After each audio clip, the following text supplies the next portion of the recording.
Hello everyone, this is doctor Anjali. Welcome to my YouTube channel. आज की class में हम स्टार्ट कर रहे हैं क्लास 10th का heat chapter part 4 and we will do the topic specific heat capacity. The topic is very interesting. Of course हमें इस चैप्टर के न्यूमेरिकल्स भी करने हैं, थ्योरी पार्ट भी करनी है, बिकॉज ऑफ बेटा स्टार्टिंग के हमने जो तीनों टॉपिक्स लिए थे, तीनों पार्ट्स में इस वीडियोज को जो हमने कंप्लीट किया था वो बिल्कुल थ्योरिटिकल था, उसमें कोई फॉर्मूला या न्यूमेरिकल नहीं थे। बट ये वाला जो टॉपिक है इसी के अंदर न्यूमेरिकल है, तो डैम श्योर अगर हीट चैप्टर से कोई न्यूमेरिकल आता है तो वो इसी टॉपिक का होगा, स्पेसिफिक हीट कैपेसिटी का होगा। The numerical is very very important क्योंकि वो कॉम्पिटिटिव एग्जाम में आगे आते हैं, बोर्ड एग्जाम में तो डैम श्योर आएंगे ही आएंगे। तो please guys see this topic carefully क्योंकि डैम श्योर है इस टॉपिक का आपको न्यूमेरिकल मिलना ही मिलना है। तो न्यूमेरिकल समझने के लिए थ्योरी पार्ट भी क्लियर होना चाहिए, ठीक है। तो लाइन वाइज लाइन आपको इस वीडियो को स्टार्टिंग से देखना है, लास्ट तक कंटिन्यू बहुत अच्छे से देखना है ताकि आपको इसका एक एक पॉइंट बहुत अच्छे से समझ आए। तो स्टार्ट करते हैं टॉपिक स्पेसिफिक हीट कैपेसिटी। सबसे पहले ना हम इस टर्म को समझेंगे कि एग्जैक्टली ये हीट कैपेसिटी क्या होती है। ओके, तो बेटा देखिए, अगर मान लीजिए आपने कोई कंटेनर लिया, इस कंटेनर के अंदर ना मान लीजिए कोई भी लिक्विड है या वाटर है, उसका टेम्परेचर ना आपको कितना इंक्रीज करना है, 1 डिग्री सेल्सियस इंक्रीज करना है। तो किसी भी बॉडी का टेम्परेचर 1 डिग्री सेल्सियस इंक्रीज करने के लिए आपको जो हीट देनी पड़ रही है उसी को हम बोलते हैं हीट कैपेसिटी।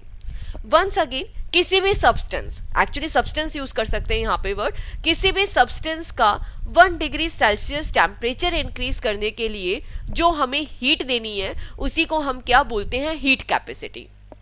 तो अभी तक तो हमने केवल एक हीट कैपेसिटी को ही समझा। फिर ये स्पेसिफिक हीट कैपेसिटी क्या है? स्पेसिफिक हीट कैपेसिटी के अंदर क्या होता है बेटा, मास भी ऐड कर लेते हैं क्योंकि हमें क्या कंपैरिजन करना है कि किसकी हीट कैपेसिटी कम है। मान लीजिए वाटर की ज्यादा है या मिल्क की ज्यादा है या दूसरे लिक्विड्स की ज्यादा है, तो कंपैरिजन करने के लिए एक मास भी तो कॉमन लेना पड़ेगा ना, मास भी कांस्टेंट लेना पड़ेगा। तो इसीलिए हम मास भी कांस्टेंट ले लेते हैं। ओके, अब मास किस तरीके से लेंगे, देखिए इस तरीके से। अब हमने मास ले लिया 1 ग्राम, तो मतलब कोई भी सब्सटेंस जो 1 ग्राम का है, कोई भी जो सब्सटेंस है 1 ग्राम का है, उसका टेम्परेचर 1 डिग्री सेल्सियस इंक्रीज करने के लिए जो हमें हीट देनी है उसी को बोला है specific heat capacity. The quantity of heat required, हमें किस अमाउंट में हीट चाहिए to raise the temperature of 1 gram. हमें किसी भी बॉडी का टेम्परेचर 1 ग्राम इंक्रीज करना है, ठीक है। टेम्परेचर 1 ग्राम बॉडी का टेम्परेचर कितना इंक्रीज करना है, 1 डिग्री सेल्सियस इंक्रीज करना है। तो quantity of heat required to raise the temperature of 1 gram of a substance by 1 Celsius degree. Okay, तो हमें क्या करना है, कोई भी बॉडी है 1 ग्राम सब्सटेंस है, उसका टेम्परेचर 1 डिग्री सेल्सियस इंक्रीज करना है एंड उसके लिए आपको जो हीट रिक्वायरमेंट चाहिए होती है उसी को हम क्या बोलते हैं, स्पेसिफिक हीट कैपेसिटी। ओके, तो अब देखिए आगे चलते हैं, हीट की यूनिट के बारे में डिस्कस करते हैं। तो देखिए बेटा, हीट की यूनिट हम 2 लेके चलते हैं, एक तो joule and the second one is calorie. Joule है वो एसआई यूनिट है एंड जो कैलोरी है that is the CGS unit. SI system international unit जो बेसिकली यूज होती है, calorie is CGS unit that means centimetre, gram and second unit. Okay, इन दोनों का रिलेशन भी आपको याद होना चाहिए कि एक कैलोरी में कितने जूल होते हैं, 4.18 जूल होते हैं। तो this relation is exactly very very important. Okay, SI unit is joule, CGS unit is calorie, okay, and 1 calorie equal to 4.18 joule. Okay, अब हम फिर से यहाँ पे एक चीज को और समझेंगे कि बेटा यहाँ पे जो ना हमें 1 डिग्री सेल्सियस टेम्परेचर इंक्रीज करना है, उसकी जगह जो हम टेम्परेचर लेंगे that is the 14.5 degree Celsius to 15.5 degree Celsius. Okay, अब ये ऐसा क्यों है, आप अपनी ना बुक्स में भी देखेंगे कहीं पे भी टेम्परेचर की बात की है तो 14.5 टू 15.5 डिग्री सेल्सियस लेके चलते हैं, या फिर कोई भी एक्सपेरिमेंट करेंगे वो 15 डिग्री सेल्सियस पे करेंगे। मतलब फिजिक्स के जितने भी एक्सपेरिमेंट होते हैं ना, केमिस्ट्री के, अगर उसमें टेम्परेचर की बात की जाए ना तो वो 14.5 टू 15.5 होते हैं, ठीक है। इसी डिग्री सेल्सियस में एक्सपेरिमेंट किया जाता है। अब इसका रीजन क्या है, हम हमेशा यही टेम्परेचर क्यों लेके चलते हैं? इसका रीजन ये है बेटा कि अगर आप पूरे ना अपने प्लैनेट का एवरेज टेम्परेचर काउंट करो ना, तो वो कितना आएगा 15 डिग्री सेल्सियस। मतलब कहीं टेम्परेचर ऑफकोर्स 0 डिग्री भी है, कहीं 60 डिग्री भी है, but average temperature 15 degree Celsius होता है। इसलिए हम जितने भी एक्सपेरिमेंट करते हैं वो कितने पे करते हैं, 14.5 degree Celsius to 15.5 degree Celsius पे। तो यहाँ पर जो एक टर्म बोली जा रही है ना कि हमें 1 डिग्री सेल्सियस को इंक्रीज करना है, तो हम कितना इंक्रीज करेंगे, 14.5 डिग्री सेल्सियस से 15.5 डिग्री सेल्सियस को इंक्रीज करेंगे। Once again, the amount of heat necessary to raise temperature of 1 gram of water by 1 degree Celsius from 14.5 degree Celsius to 15.5 degree Celsius is called 1 calorie heat. अब हमने यहाँ पे एक 1 calorie heat की definition लिख ली, क्योंकि हमें क्या करना है, 1 ग्राम का टेम्परेचर इंक्रीज करना है 1 डिग्री सेल्सियस, लेकिन टेम्परेचर हम कितना इंक्रीज कर रहे हैं, 14.5 degree Celsius to 15.5 degree Celsius. Okay, in the same way 1 kilo calorie heat. तो देखिए कैलोरी हीट के अंदर क्या है, देखिए जैसे यहाँ पे कैलोरी क्या है, सीजीएस यूनिट है, सेंटीमीटर ग्राम सेकंड। तो जो यहाँ पे हम क्वांटिटी ले रहे थे ना वो ग्राम में ले रहे थे, यहाँ पे जो क्वांटिटी है वो ग्राम में है। और जबकि यहाँ पर अगर हम देखें किलो कैलोरी, तो किलो कैलोरी में तो 1000, 1 किलो कैलोरी में कितनी कैलोरीज होगी, 1000 कैलोरीज होगी। तो यहाँ पर जो हम टेम्परेचर लेंगे ना बेटा वो तो 1 डिग्री सेल्सियस ही लेंगे, लेकिन जो क्वांटिटी लेंगे वो कितनी लेंगे, 1 केजी। 1 केजी में कितने ग्राम होते हैं, 1000 ग्राम होते हैं, है ना, ये आप सभी को पता है। तो इन द सेम वे यहाँ पे हमने केवल 1 कैलोरी लिया है, तो हमने मास कितना लिया है, 1 ग्राम। यहाँ पे हमने 1 किलो कैलोरी लिया है, तो मास कितना लिया है, 1 केजी। तो इसी तरीके से 1 calorie heat and 1 kilo calorie heat की भी डेफिनेशन आपको पता होनी चाहिए। केवल चेंज इतना किया है, वंस अगेन यहाँ पे भी हम हीट दे रहे हैं, टेम्परेचर 1 डिग्री सेल्सियस इंक्रीज कर रहे हैं, जो सब्सटेंस लिया है हमने उसकी क्वांटिटी 1 ग्राम ही ली है, लेकिन जो टेम्परेचर लिया है वो 14.5 degree Celsius to 15.5 degree Celsius लिया है। ओके, केवल ये डिफरेंस है। और अगर किलो कैलोरी लेंगे तो यहाँ पे 1 ग्राम की जगह क्या आ जाएगा, 1 केजी आ जाएगा। ये एक छोटा सा डिफरेंस है। अब यहाँ तक हमने यूनिट्स की, हीट की यूनिट्स के बारे में भी डिस्कस किया। अब एक छोटा सा एक्सपेरिमेंट है, ठीक है, इसके बाद हम इसके न्यूमेरिकल्स पे आएंगे, ठीक है, टॉपिक और करेंगे and then formula and then numerical. Okay, तो देखिए बेटा यहाँ पर स्पेसिफिक हीट कैपेसिटी है ना वो सबकी अलग अलग होती है। अब हमको ये कैसे पता चला कि अच्छा हर बॉडी की स्पेसिफिक हीट कैपेसिटी अलग अलग होती है, तो इसके लिए हमने ना 3 मेटल लिए, आयरन लिया, कॉपर लिया, लीड लिया, और तीनों को हम बहुत ज्यादा हीट करते हैं, बहुत हीट करते हैं, ठीक है। अब जैसे ही आपने इसे बहुत ज्यादा हीट किया या फिर आपने इसको बहुत गर्म पानी में डाल दिया, आयरन की बॉल को, कॉपर की बॉल को एंड लेड की बॉल को हम क्या करते हैं, बॉइल्ड वाटर में डाल देते हैं। और बॉइल्ड वाटर में डालने के बाद इसको एक वैक्स लेयर पे डाला, वैक्स लेयर पे, ये यहाँ पर आप देख रहे हैं पूरा की पूरा वैक्स है। अब हमने जैसे ही ये तीनों बॉल को वैक्स में डाला तो देखा आयरन फटाक से बहुत ज्यादा अंदर चला गया, कॉपर थोड़ा सा कम अंदर गया आयरन की कंपैरेटिवली, और लीड सबसे कम जाता है। तो इस एक्सपेरिमेंट से क्या हुआ, आपने तीनों बॉडीज ली, तीनों को वैक्स गर्म पानी में डाला और गर्म पानी से हटा के वैक्स लेयर में डाल दिया। अब वैक्स लेयर में देखा आयरन बॉल सबसे नीचे है, तो इसका मतलब है इसने हीट सबसे ज्यादा एब्जॉर्व की है। ये सब क्या कर चुके हैं, हीट एब्जॉर्व कर चुके हैं, लेकिन आयरन ने सबसे ज्यादा हीट एब्जॉर्व करी, कॉपर ने उसकी कंपैरेटिवली कम की, लेड ने सबसे कम करी। इसीलिए स्पेसिफिक हीट कैपेसिटी बहुत इंपॉर्टेंट है, यहाँ पे हमने एक्सपेरिमेंटली देखा है, और मैथमेटिकल वैल्यूज भी ऑफ कोर्स हमें याद होनी चाहिए। ओके, ये मैथमेटिकल वैल्यू है जो बहुत इंपॉर्टेंट है, वो मैं आपको बता देती हूँ। जैसे देखिए वाटर की 1 लेके चलनी है, आयरन एंड कॉपर बहुत यूज में आते हैं, तो यहाँ पे आयरन है उसकी 0.110 है, बट हम 0.1 लेके चलते हैं। कॉपर की भी 0.1 ले लेते हैं क्योंकि 0.095 है, तो it is near by 0.1। Okay, तो इस तरीके से आप नियर बाय वैल्यूज लेके भी याद कर सकते हैं। वैसे आपको ऑफ कोर्स एग्जाम में अगर इसके एक्स्ट्रा में आएंगे तो आपको स्पेसिफिक हीट की वैल्यू गिवन होगी। अब एक छोटा सा कंसेप्ट है हीट एक्सचेंज का, हम डेली देखते हैं। अगर कोई 2 ऑब्जेक्ट्स हैं, एक हॉट ऑब्जेक्ट है, एक कोल्ड ऑब्जेक्ट है, हमने क्या किया, दोनों को एक साथ रख दिया, ठीक है, हमने दोनों को एक साथ में रख दिया, तो क्या होगा, जो हॉट ऑब्जेक्ट है वो क्या करेगा, एनर्जी रिलीज करेगा, ठीक है, मतलब एनर्जी लॉस्ट करेगा, और उतना ही कोल्ड ऑब्जेक्ट क्या करेगा, गेन कर लेगा। मान लीजिए हॉट ऑब्जेक्ट है, इसका टेम्परेचर 15 डिग्री सेल्सियस है और कोल्ड ऑब्जेक्ट का 25 डिग्री सेल्सियस है, तो ये दोनों तब तक, ये हॉट ऑब्जेक्ट तब तक अपनी एनर्जी देता जाएगा, तब तक ये दोनों इक्वल नहीं हो जाते। एक एग्जांपल ले लेते, मान लेते दोनों की दोनों 35 डिग्री सेल्सियस पे आ गए, तो जो ये हॉट ऑब्जेक्ट है इसने क्या किया, इसने तो लॉस किया, और कोल्ड ऑब्जेक्ट है इसने गेन किया। और किस अमाउंट में किया, जितना हॉट ऑब्जेक्ट लॉस करेगा उतना ही कोल्ड ऑब्जेक्ट क्या करता है, गेन करता है। Okay, if heat is exchange between a hot and cold object, the temperature of cold object goes on increasing, जो कोल्ड ऑब्जेक्ट है उसका टेम्परेचर इंक्रीज होता जाएगा, एंड जो हॉट ऑब्जेक्ट है उसका टेम्परेचर डिक्रीज होता जाएगा, and the temperature of hot object goes on decreasing due to loss of energy. Okay, और जो एक टेम्परेचर में चेंज है, ये कब तक चलता रहेगा, जब तक दोनों का टेम्परेचर बिल्कुल इक्वल नहीं हो जाता। और उसी के बाद एक बहुत इंपॉर्टेंट फॉर्मूला है, heat energy loss by the hot object कितनी हीट एनर्जी लॉस करेगा, equal to heat energy gain by cold object, जितना cold object heat energy gain करेगा। अब इसी पे बेस्ड हमें एक फॉर्मूला करने हैं, न्यूमेरिकल्स करने हैं, ठीक है। तो देखिए फॉर्मूला मैं आपको बहुत सिंपल तरीके से बताऊंगी जिससे आपको याद हो जाए। अगर स्टेट चेंज हो रही है, आपने स्टार्टिंग वीडियो देखे होंगे लेटेंट हीट पे, तो देखिए दो तरीके के न्यूमेरिकल आएंगे। एक न्यूमेरिकल होगा जहां पे स्टेट चेंज हो रही है, आपको मैं बहुत सिंपल तरीके से बता रही हूँ कौन सा फॉर्मूला यूज करना है। अगर आपने ये 5 से 10 मिनट ध्यान से सुन लिया और यहाँ के 3 न्यूमेरिकल जो आपको कराए जा रहे हैं वो कर लिए, कितना भी डिफिकल्ट न्यूमेरिकल आ जाए आपसे छूटेगा नहीं, तो आप इसको बहुत ध्यान से देखिएगा। ओके, तो फर्स्ट थिंग तो स्टेट चेंज देखनी है।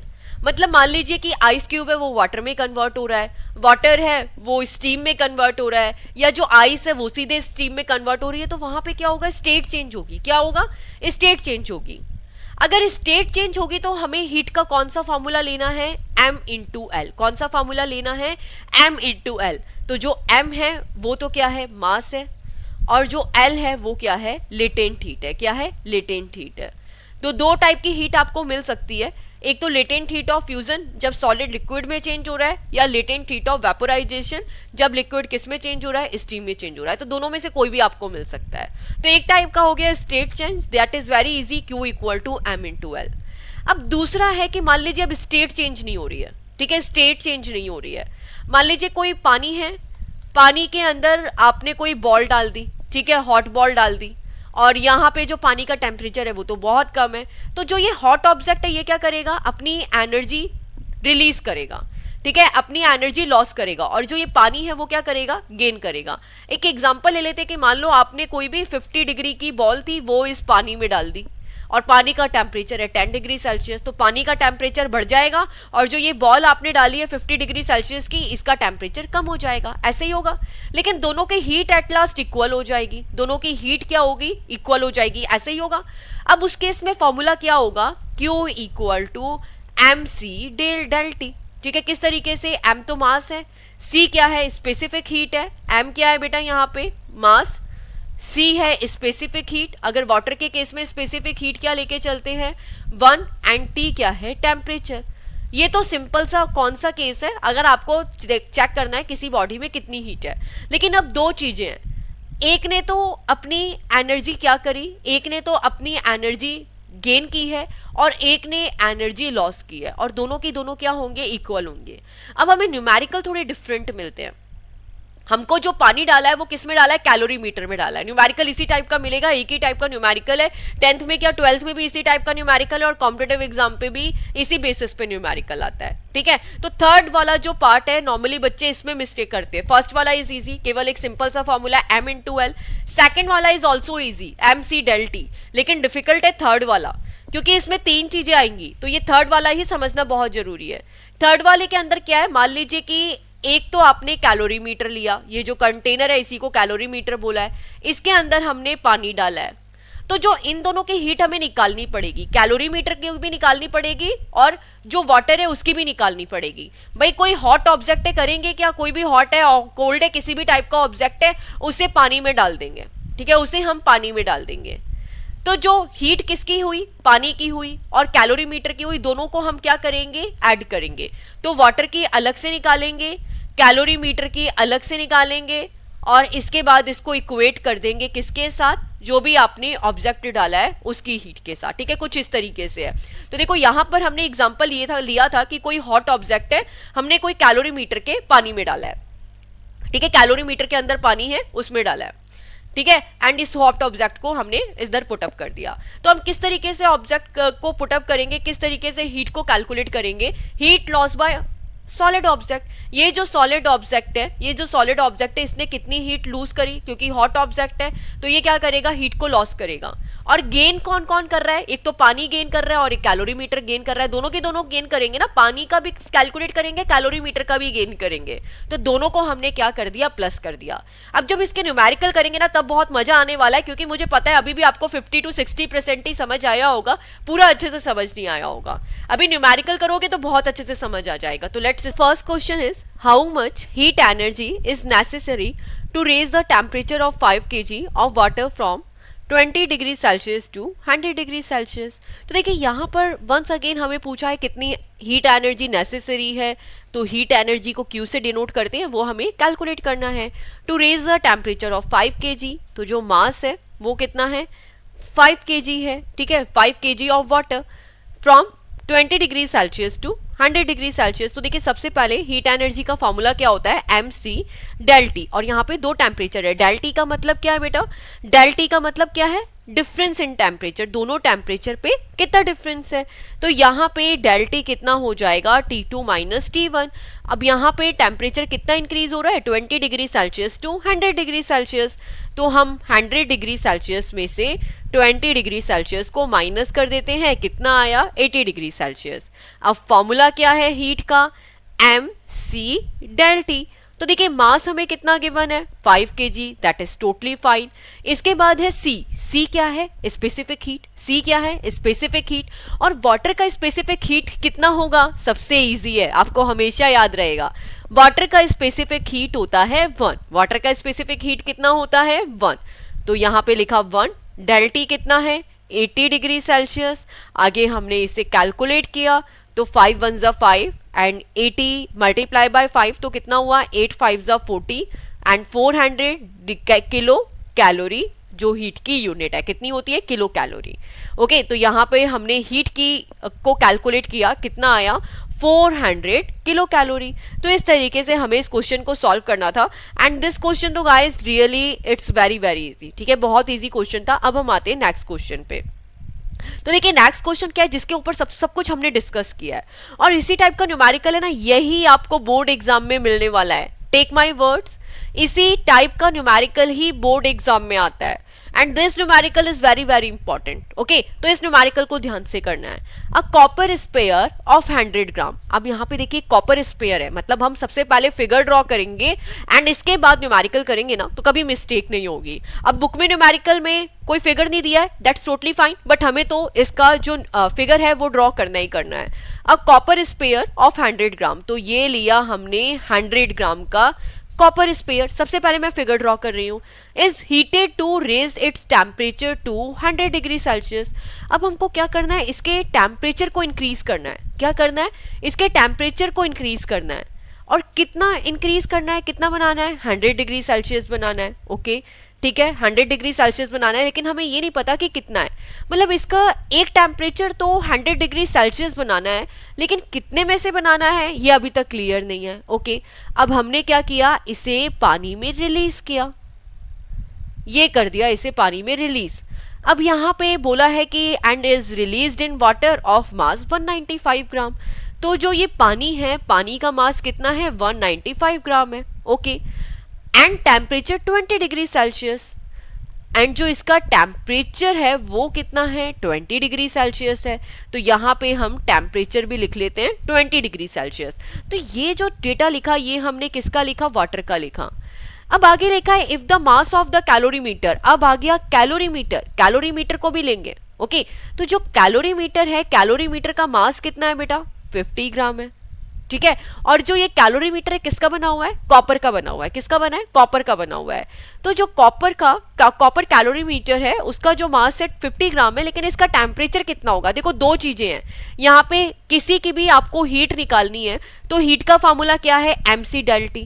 आपको मास पता होना चाहिए और जो चेंज इन टेम्परेचर है वो पता होना चाहिए। स्पेसिफिक हीट वाटर का तो 1 होता है, एंड जो कॉपर है स्पेयर है, बाकी सबका आपको गिवन होगा कि कितना होता है। नहीं भी गिवन है तो याद हो जाएगा, बहुत ईजी है। ओके, तो यहां पर हमें यह पता चल गया कि वाटर का डेटा तो पूरा था, वाटर का मास भी है हमारे पास, बॉडी का जो टेम्परेचर है वो भी है हमारे पास, स्पेसिफिक हीट तो पानी का 1 होता ही है। इसके बाद है कैलोरीमीटर। कैलोरीमीटर का हमें मास पता है, अब इसका टेम्परेचर भी कौन सा लेंगे? जो पानी का टेम्परेचर होगा। देखो पानी का टेम्परेचर कितना है? 20 डिग्री सेल्सियस है, तो जो कैलोरीमीटर का टेम्परेचर है वो भी कितना होगा? सेम ही रहेगा। तो ये हो गया कैलोरीमीटर का टेम्परेचर भी 20 डिग्री सेल्सियस। ओके, तो हमारे पास वाटर का डेटा आ गया, कैलोरीमीटर का डेटा आ गया, और यहाँ पे जो ऑब्जेक्ट है कॉपर स्पेयर है, ठीक है, कॉपर स्पेयर है, उसको हमने डाला पानी के अंदर। ओके, इसका मास कितना है? 100 ग्राम है। अब हम इसको कैलकुलेट कैसे करेंगे? Q equal to Q1 plus Q2, ठीक है। किस तरीके से देखिए कैलकुलेट किया है यहाँ पर, ये चीज बहुत इंपॉर्टेंट है। सबसे पहले जो एनर्जी लॉस कौन करेगा? हीट लॉस कौन करेगा? कॉपर स्पेयर, इसने एनर्जी लॉस करी। और गेन कौन कौन करेगा? एक तो पानी गेन करेगा और एक कैलोरीमीटर गेन करेगा। तो गेन करने वालों को प्लस कर दिया Q1 प्लस Q2, और किसके इक्वेट कर दिया? Q के इक्वेट कर दिया। इस तरीके से ये न्यूमेरिकल होगा Q equal to Q1 plus Q2। किसने गेन किया है? Q1 एंड Q2 ने, एंड लॉस किसने किया है? Q ने।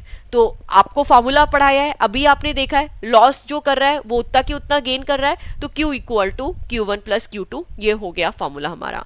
अब स्टेप बाय स्टेप हम एक एक को सॉल्व करेंगे।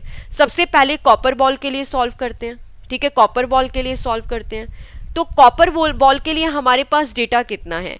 कॉपर बॉल का हमारे पास मास है 100 ग्राम।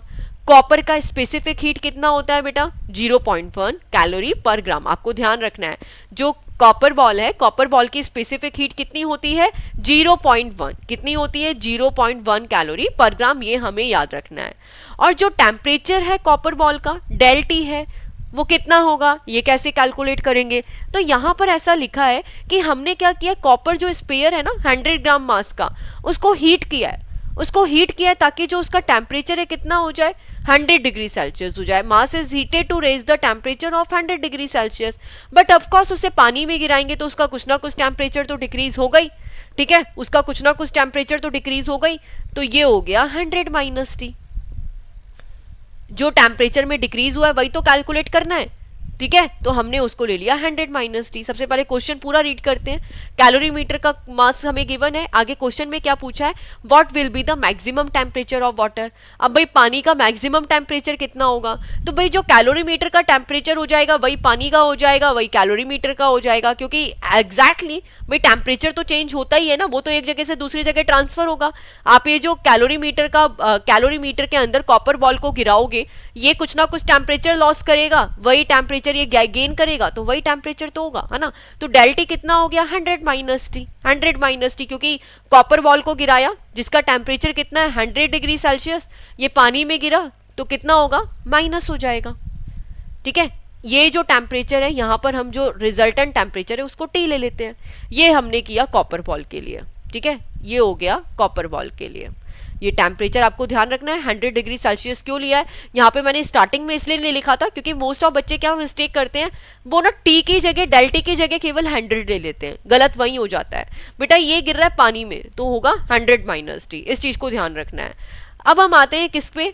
पानी के ऊपर। अब हम आए वाटर के ऊपर। तो वाटर के ऊपर डेटा कितना है? एम कितना है? मास कितना है पानी का मास है 195 ग्राम, तो पानी का मास लिख लिया हमने 195 ग्राम। सी कितना है? स्पेसिफिक हीट पानी की कितनी होती है? 1 होती है, यही होती है, ठीक है, 1 कैलोरी पर ग्राम।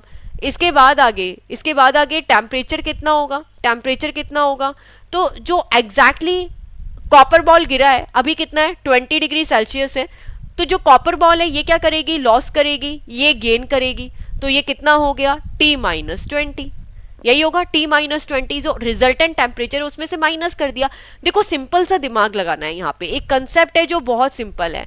100 डिग्री सेल्सियस ऊपर से नीचे आया, ठीक है, जो बॉल है पानी के अंदर गिरी और पानी का टेम्परेचर है 20 डिग्री सेल्सियस, एग्जैक्टली कितना होगा टेम्परेचर रिजल्टेंट, ये कुछ ना कुछ लॉस करेगा और जो ये कॉपर बॉल है कुछ ना कुछ लॉस करेगी और पानी कुछ ना कुछ गेन करेगा।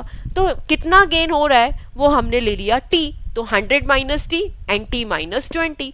एंड इसी के साथ हम कैलोरीमीटर ले लेते हैं। तो देखो कैलोरीमीटर है, कैलोरीमीटर का मास कितना है, कैलोरीमीटर का मास है 50 ग्राम और कॉपर का कैलोरीमीटर है तो जो स्पेसिफिक हीट है वो कितनी होगी 0.1 कैलोरी पर ग्राम। एंड चेंज इन टेम्परेचर ये भी क्या हो जाएगी, वाटर जैसी हो जाएगी, टी माइनस 20, क्योंकि दोनों का टेम्परेचर सेम है। और केवल एक सिंपल सा फॉर्मूला लगाना है Q equal to Q1 plus Q2 and सारी वैल्यूज लिख देते हैं। Q कॉपर बॉल के लिए तो क्या हो गया mc डेल टी, ठीक है, फॉर्मूला सेम रहेगा। तो मास कितना है 100 ग्राम, C कितना है 0.1 एंड डेल टी कितना है 100 माइनस टी। इसको करेंगे इक्वल, तो क्या है Q1 प्लस Q2, Q1 किसके लिए, वाटर के लिए, तो वाटर का हो गया 195, 1 टेम्परेचर कितना है T minus 20। Okay, in the same way plus का साइन लगाया, Q2 कितना है mc डेल टी, तो मास कितना है 50, C कितना है 0.1 एंड डेल टी कितना है T माइनस 20। अभी आपको इक्वेशन मिल गई, इसी इक्वेशन को आपको सॉल्व करना है। तो देखो इस इक्वेशन को सॉल्व कैसे किया गया है मैं आपको इधर ही बता देती हूँ क्योंकि इधर स्पेस नहीं है इतना। ओके, तो देखिए इधर 100 माइनस टी है, इधर t माइनस 20 है, इधर t माइनस 20 है। तो सबसे पहले मल्टीप्लाई करना स्टार्ट करते हैं, 100 इंटू 0.1, तो 0.1 हो गया 10, आपको इधर कितना बचा 10 बचा, तो 10 100 minus T equal 195 multiply by 1, 195 t minus 20 plus 50 into 0.1। तो ये देखिए ये केवल वही स्टेप है जो यहाँ पे लिखा हुआ है। 50 इंटू 0.1 कितना हुआ 5 हुआ, 5t माइनस 20। अब देखो 195 प्लस 5 कितना हो गया 200, क्योंकि t माइनस 20 तो कॉमन है, तो इधर हो गया 200 t माइनस 20 और इधर हो गया 10 100 माइनस t। अब क्या करेंगे, इक्वेशन को ओपन करेंगे, इक्वेशन को हमें क्या करना है ओपन करना है। तो देखिए किस तरीके से हुआ, यहाँ पर एक स्टेप इसका और कर देते हैं ताकि आपको क्लियरली समझ आ जाए। 10 को मल्टीप्लाई किया 1000 minus 10t equal 200t minus 2 2 जा 4 एंड इधर आ गया 30। ओके, तो देखिए 4000 इधर लेफ्ट राइट साइड में माइनस में है, लेफ्ट हैंड साइड में गया प्लस में हुआ, तो ये हो गया 5000 एंड ये 200t है, ये लेफ्ट हैंड साइड में माइनस में है, राइट हैंड साइड में गया प्लस, तो 200 प्लस 10 कितना हो गया 10, तो 210t इक्वल टू 5000। t कितना हो जाएगा 5000 में 210 का डिवाइड करोगे आपको टेम्परेचर कितना मिलेगा 23.8 डिग्री सेल्सियस। तो इस तरीके से हमें इस न्यूमेरिकल को सॉल्व करना था, बहुत इंपॉर्टेंट न्यूमेरिकल है, बट केवल वीडियो देख के नहीं समझ आएगा, 110% प्रैक्टिस तो आपको करनी ही पड़ेगी। ओके, अब देखिए नेक्स्ट क्वेश्चन को स्टार्ट करने से पहले जैसे मैंने आपको बताया कि बेटा कॉपर बॉल का स्पेसिफिक हीट है वो आपको याद ही करना पड़ेगा 0.1। तो इस चैप्टर को स्टार्ट करने से पहले ना आपको लेटेंट हीट भी याद होनी चाहिए, न्यूमेरिकल से स्टार्ट करने से पहले एग्जैक्टली। तो जो लेटेंट हीट ऑफ मेल्टिंग होती है, लेटेंट हीट ऑफ आइस होती है, ठीक है, वेपोराइजेशन होता है, एंड जो मेल्टिंग पॉइंट होता है, दोनों को हमें याद करना है, latent heat of fusion and latent heat of vaporisation. तो जो लेटेंट हीट ऑफ वेपोराइजेशन है वो कितना होता है 540 कैलोरी पर ग्राम, कितना होता है 540 कैलोरी पर ग्राम। एंड मेल्टिंग द आइस कितना होता है 80 कैलोरी पर ग्राम, मतलब आइस को मेल्ट करना है, आइस को लिक्विड में कन्वर्ट करना है, ठीक है, सॉलिड को लिक्विड में कन्वर्ट करना है। आइस को लिक्विड में कन्वर्ट करने के लिए जो लेटेंट हीट चाहिए वो कितनी चाहिए 80 कैलोरी पर ग्राम।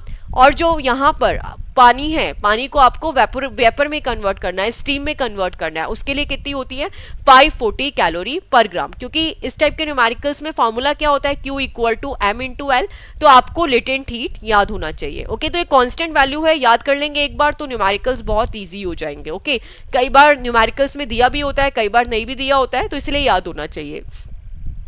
Now the question is if 80 gram of steam of temperature 97 degree Celsius is released. Okay, once again हम इसका फिगर ड्रॉ करेंगे। हमने क्या लिया 80 ग्राम स्टीम लिया, क्या लिया 80 ग्राम स्टीम लिया, एंड इसका जो टेम्परेचर है वो कितना लिया 97 डिग्री सेल्सियस। ओके, तो ये कोई स्टीम हो गई, इसे हम किस में रिलीज कर रहे हैं आइस स्लैब में। ओके, तो देखो यहां पर आपको न्यूमेरिकल देखते ही समझ आ रहा है, समझ आ रहा है क्या होगा। आपने एक आइस स्लैब ली है, आइस स्लैब के अंदर आप स्टीम डालोगे तो स्टीम क्या होगी, पानी में कन्वर्ट होगी कि नहीं होगी, स्टेट चेंज होगी स्टेट चेंज। तो स्टेट चेंज का फॉर्मूला तो क्या ही लगेगा, साथ में हीट का फॉर्मूला भी लगाएंगे। तो ये आइस ना कितनी क्वांटिटी में मेल्ट होगी ये हमें कैलकुलेट करना है। आइस स्लैब का टेम्परेचर है तो कितना है 0 डिग्री सेल्सियस, ये गिवन भी है, नहीं भी गिवन हो तो पता है ना 0 डिग्री सेल्सियस होता है। तो इसमें आइस ना कितनी क्वांटिटी में मेल्ट होगी। तो देखिए क्वेश्चन ध्यान से देखिएगा, once again this figure I am drawing, ताकि आपको बिल्कुल अच्छे से समझ आ जाए, ठीक है, थोड़ा सा स्पेस लेके ताकि न्यूमेरिकल करने का भी स्पेस मिल जाए। सबसे पहले हमने क्या लिया, 80 ग्राम स्टीम लिया, ठीक है, ये हमारे पास मास हो गया। एंड इसका जो टेम्परेचर है वो हो गया 97 डिग्री सेल्सियस। ये स्टीम को हम डालते हैं किसी आइस स्लैब में, ठीक है, ये डाला आइस स्लैब में। अब ये जो आइस स्लैब है इसका टेम्परेचर है 0 डिग्री सेल्सियस। अब ये बोला है कि ये आइस है ना कितनी मेल्ट होगी, कितनी आइस जो मेल्ट होगी, हमें नहीं पता कितनी मेल्ट होगी, लेकिन हमें ना इसका मास नहीं पता है, इसका मास नहीं पता ना कि कितनी आइस मेल्ट होगी। ओके, ये नहीं पता है तो इसको हमें ऑफकोर्स कैलकुलेट करना पड़ेगा। तो देखिए किस तरीके से कैलकुलेट करते हैं, किस तरीके से कैलकुलेट करेंगे। Of course the process is same, the process is totally same. ये जितना कि जितना लॉस करेगा, यहाँ पे स्टीम क्या करेगी, हीट लॉस करेगी, और जो आइस स्लैब है ये हीट गेन करेगी। दोनों की दोनों हीट इक्वल होगी कि नहीं होगी।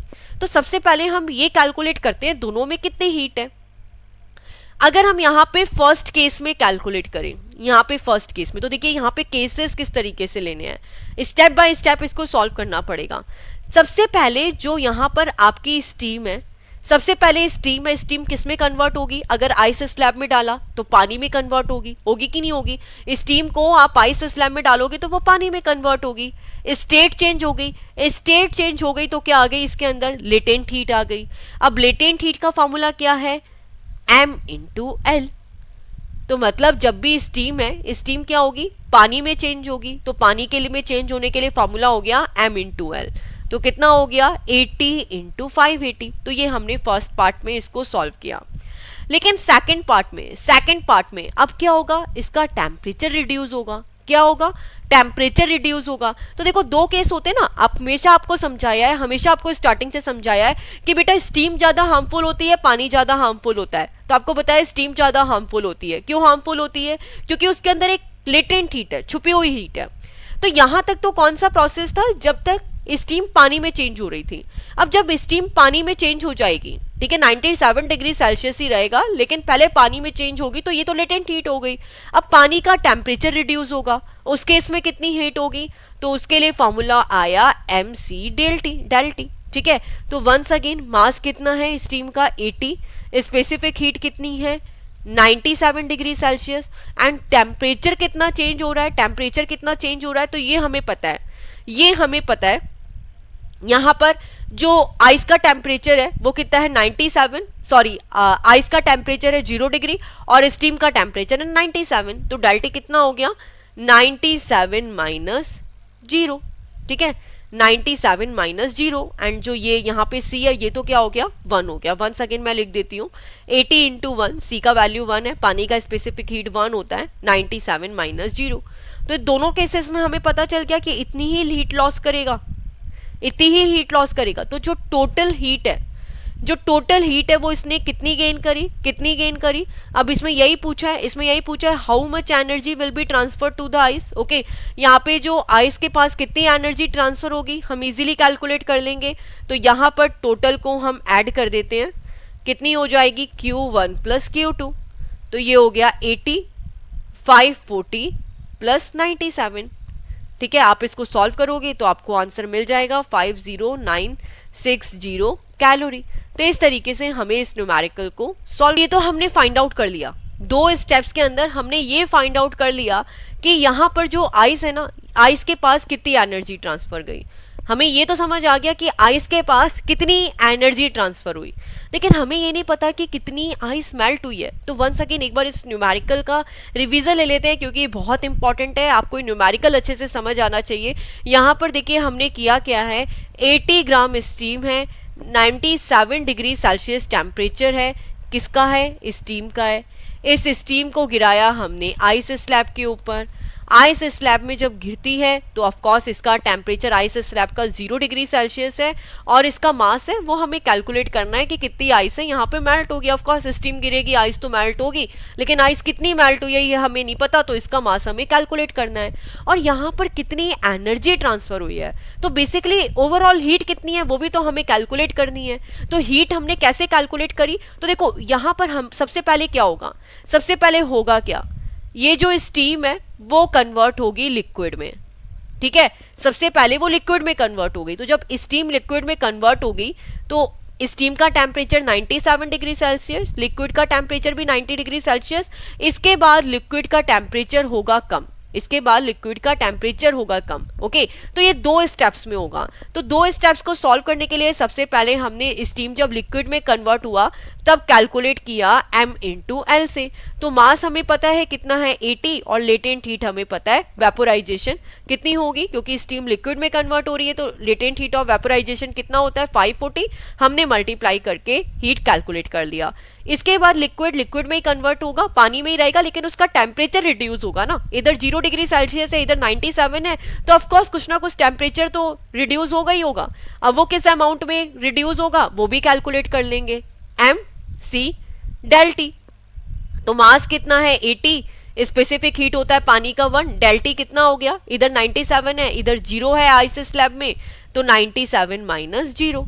ओके, तो ये दोनों हीट आ गई, लेटेंट हीट भी आ गई और नॉर्मल हीट भी आ गई। अब हम दोनों को प्लस कर लेते हैं तो हमारे पास ना टोटल हीट तो आ गई, ठीक है, कितनी हो गई हीट 80 इंटू 540 प्लस 80 इंटू 97। 80 को कॉमन ले लेते हैं, 540 प्लस 97, आप इसको सॉल्व करेंगे आपको कितनी मिलेगी 50960 कैलोरी। तो हीट तो कैलकुलेट हो गई, लेकिन आइस का मास कितना है वो हम कैसे कैलकुलेट करेंगे। तो देखिए आइस का मास कैसे कैलकुलेट करेंगे, आइस का मास कैसे कैलकुलेट करेंगे। अब ये जो आइस है मेल्ट होगी, यही कैलकुलेट करना है कि आइस कितनी मेल्ट हुई है यहाँ पे।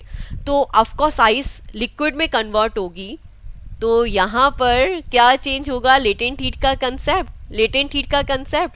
अब हीट तो कॉमन ही रहेगी ना दोनों में, स्टीम का केस हो चाहे ये वाला केस हो, हीट तो कॉमन ही रहेगी।